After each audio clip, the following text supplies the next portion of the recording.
불로초는 소금이었다. 지구상의 모든 동물 중에 염분을 많이 섭취하는 동물일수록 평균 수명이 길어진다고 합니다.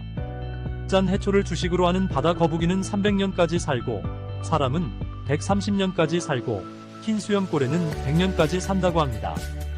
그 밖에 다른 동물들도 어떠한 방법으로든 소금을 많이 먹는 동물일수록 평균 수명이 길다고 하네요.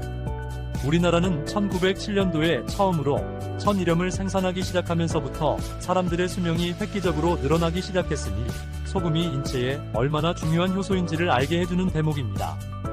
1912년도 통계자료에 의하면 우리나라 사람들의 평균 수명은 28세였고 남한과 북한의 총 인구는 1200만 명이었다고 합니다. 그런데 천일염 생산이 기하급수적으로 늘어나면서부터 사람들의 평균 수명도 기하급수적으로 늘어났다는 사실입니다. 천일염을 생산하기 시작한 지 불과 40년이 지난 1948년도에는 평균 수명이 48세로 20년이 늘어났으며 인구는 3천만 명으로 2배 반이 늘어났다는 사실입니다. 이것은 소금의 혁명입니다. 우리 인간들이 그렇게도 찾아 헤매던 불로초가 바로 소금입니다. 사람도 소금만 잘 먹으면 바다거북이보다 더 오래 살 수 있을 것이라고 생각합니다. 소금은 소화작용, 염장작용, 해독작용, 소염작용, 살균작용, 방부작용, 삼투압작용, 발열작용, 노폐물 제거작용 등을 합니다. 밥과 물과 소금은 생명입니다. 이 3대 식품은 반드시 비율이 맞아야 모든 신진대사가 원활히 작동할 수 있습니다. 피, 눈물, 침, 땀, 위액, 림프액, 뇌척수액, 안구액, 소변, 대변, 생리수, 양수까지도 우리 몸의 모든 액체는 소금물입니다. 그것도 세계보건기구에서 설정한 0.9%의 염도를 유지해야 건강을 지킬 수 있습니다. 사람의 몸은 다양한 음식물을 섭취하므로 반드시 소금으로 절여야지 설탕으로 절이면 부패될 수밖에 없는 구조로 되어 있는데 의사들마다 소금을 못 먹게 하니 피를 비롯해서 모든 액체가 설탕물로 변하니 살은 부패되고 혈관은 막힐 수밖에 없는 것입니다. 소금은 물을 부른다.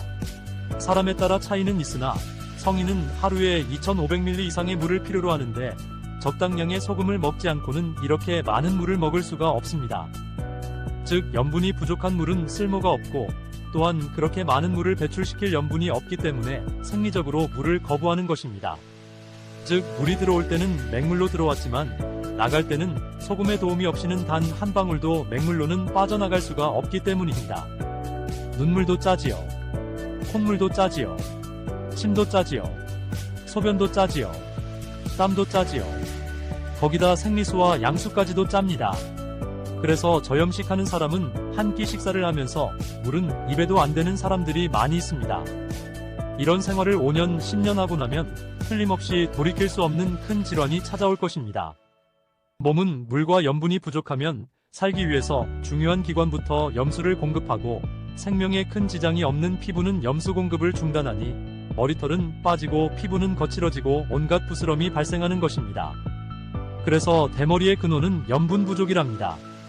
대머리는 보기만 흉할 뿐이지요. 염수가 부족하면 온몸에서 내다버리려고 모아놓은 더러운 하수도 물인 대소변에 염수까지 끌어다 재차 3차 계속 재활용을 하니 그 몸이 무사할 수가 있겠습니까? 그래서 이런 사람들은 하루에 소변을 2-3번 밖에 안 본다고 합니다.